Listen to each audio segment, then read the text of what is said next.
14 Sunday 2009. We are here to welcome our brother.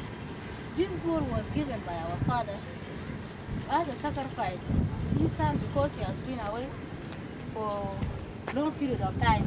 So the daddy decided to bring this bull so that it will be slaughtered for welcoming him because he's his beloved son. Even though he has been away for a long time, he decided to bring this bull so that people will celebrate. And this is very right. The father is very happy. Right now, we are going to slaughter it, and everybody is going to enjoy. Although the kids are not here, even their wife is not here, a call is going to represent them.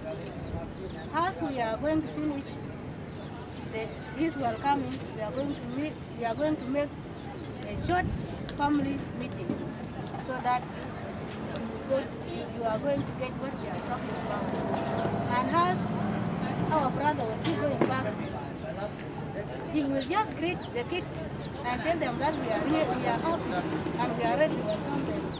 We wish them the best wherever they are. Thank you. You're welcome.